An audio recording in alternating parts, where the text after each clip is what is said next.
Welcome back, Grade 12 economics students, to another Essential Explainer. Today, we are absolutely mastering Chapter 3, the role of the public sector.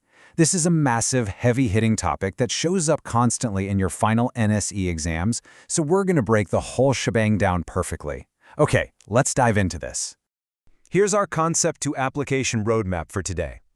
We'll cover Section 1, Public Sector Foundations, Section 2, Budgets and Provisioning Problems, Section 3, Fiscal Policy Instruments, Section 4, Public Sector Failure, Section 5, Exam Technique Strategies, and wrap up with Section 6, Final Revision Checklist. This flow is going to take you from basic theory right through to acing Sections A, B, and C. Section 1, Public Sector Foundations. Strong exam essays start with rock-solid definitions, so let's get into it. First up, you've got to understand how the public sector is actually built. It's kind of like a layered cake with three main spheres of government. Up top, national government handles nationwide issues, think safety and defense. In the middle, provincial government focuses on regional administration, taking care of crucial things like health and education. Then, down at the grassroots level, local government deals with your day-to-day municipal services like water and electricity. Oh, and alongside these three, we've got state-owned enterprises, or SOEs, like ESCOM and Transnet, managing massive infrastructure.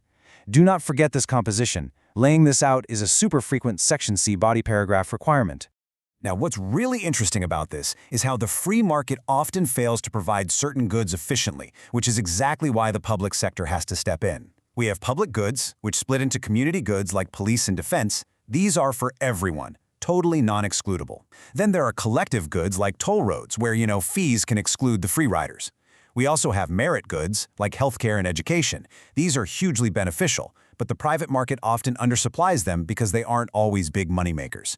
On the flip side, demerit goods, like cigarettes and alcohol, are socially harmful and overconsumed, so the government has to step in to tax or regulate them. To fund all these goods, the government needs revenue, right? And that comes primarily through taxation. Let's rapid fire through three key definitions you absolutely need to know. A progressive tax means higher income earners pay a higher percentage. Think personal income tax in South Africa. It's a vital tool used to redistribute wealth and achieve economic equity.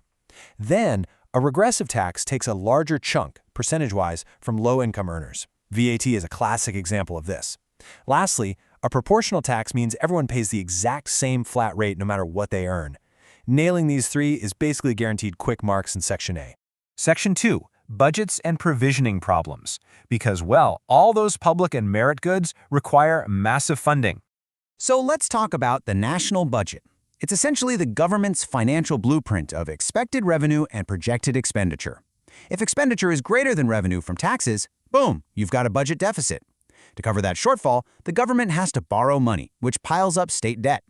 On the other hand, if revenue is actually higher than expenditure, that's a budget surplus. The government can then use that extra cash to pay off existing debt. And, just to round it out, a balanced budget is when income perfectly matches expenditure. Make sure you can spot these scenarios quickly in a data response question. But let's be real, providing goods through the public sector isn't flawless. Since the government isn't driven by a profit motive like private businesses are, they hit some pretty unique roadblocks. We often see inefficiency and bureaucracy, all that red tape that slows everything down. Then there's the free rider problem, where people benefit from resources without actually paying for them. Add in political interference, which can totally skew economic decisions, plus the sheer difficulty of assessing community needs and setting prices without normal market signals of demand and supply, and things get complicated. Keep an eye out for these points. They're prime targets for application questions in Section B. Section 3. Fiscal Policy Instruments. This is the heavy-hitting theory of the chapter.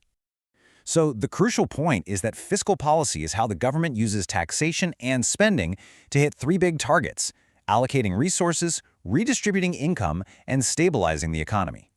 They have two main ways to steer the ship. Expansionary fiscal policy is when the government increases spending and cuts taxes. Why? To stimulate aggregate demand and kickstart economic growth, usually when things are in a slump. Conversely, contractionary fiscal policy involves cutting spending and jacking up taxes to reduce aggregate demand and cool down inflation. Governments use these deliberately, which we call discretionary fiscal policy, or they happen naturally through automatic stabilizers, like our progressive tax system and social grants. Now, a major concept tied to taxation within fiscal policy is the Laffer curve. Let's get the definition locked in first. The Laffer curve shows the theoretical relationship between the rate of taxation and the resulting level of government revenue. And this brilliantly illustrates exactly how that works in practice. As the tax rate climbs up from zero, government revenue initially goes up too, eventually hitting a maximum peak, the optimum point. But if the government gets greedy and pushes the tax rate too high, beyond that optimum point, total revenue actually starts dropping. Why? Because people literally lose the incentive to work. They might turn down promotions, or they start looking for ways to evade taxes altogether. Being able to draw and explain this behavioral shit is a classic, high-scoring exam requirement, so make sure you've got it down. Section 4. Public sector failure. What happens when the government's tools just don't work? Well, public sector failure rarely happens out of nowhere. It's usually a logical chain of events. Step 1. Poor information. Operating with a lack of accurate data inevitably leads to badly designed policies. Step 2. Political pressure. Let's face it, politicians sometimes act to secure short-term votes rather than aiming for long-term economic efficiency. Step 3. Implementation lags. Even if a policy is brilliant on paper, government bureaucracy means it takes way too long to approve and apply, often missing the economic cycle entirely. And Step 4. Crowding out. When the government borrows heavily to fund its deficits, it absorbs the available capital. That leaves fewer funds for private investment, which ends up stifling private sector growth. The fallout from these failures is severe. We see ineffectiveness, where the government completely misses macroeconomic targets like growth or inflation. We see inefficiency, which looks like wasted resources and terrible service delivery. It leads to an unfair distribution of income if the tax systems fail to protect the most vulnerable. And ultimately, it can result in social instability, protests, and unrest simply because basic social services aren't being delivered. Neutrally evaluating these exact failures, especially within the context of South Africa, is an absolute prime topic for the final part of a Section C essay. Section 5. Exam Technique Strategies. It is time to turn all this theory into actual marks. All right, here is your master attack strategy. For Section A, the short, objective stuff, prioritize speed and accuracy. You need to memorize your definitions verbatim. Know exactly how to define a merit good or fiscal policy without a second of hesitation. For Section B's data response, it's all about analysis. Practice quickly interpreting budget data, identifying whether you're looking at a deficit or a surplus, and explaining the so what, the economic implications. And for Section C, the big essay, you must strictly stick to a structured format: introduction, body, additional evaluation, and conclusion. Let's move to and see how this builds a flawless Section C essay. Step 1.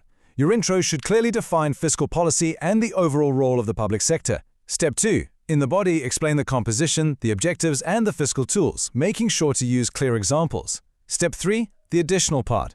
This is where you get to show off your critical thinking, evaluate the effectiveness of South Africa's fiscal policy, or analyze the reasons for public sector failure. Finally, Step 4. Wrap it up with a conclusion that summarizes your argument with a strong, definitive final thought. Nesting your knowledge into this exact 4-step structure basically guarantees you maximum marks. Section 6. Final Revision Checklist. You've made it through the hard stuff. Here is your ultimate Chapter 3 checklist. I want you to ask yourself right now, can I define all the key concepts like public goods and progressive tax? Do I know the 3 spheres of government? Can I explain the Laffer curve? Can I compare expansionary versus contractionary fiscal policy? And do I fully understand the causes and effects of public sector failure? Actually, feel free to pause this explainer right now, read through this list, and mentally check off every single item. If you could check all those boxes, you are in fantastic shape. I'll leave you with this final, provocative question. Are you ready to critically evaluate South Africa's fiscal policy and public sector performance in your final exam? If you hesitated, even for a second, just jump back and review the sections of this explainer you're unsure of. You've got the tools, you've got the structure, so go out there and absolutely dominate that paper. Best of luck on your grade 12 NSC exams, and keep learning.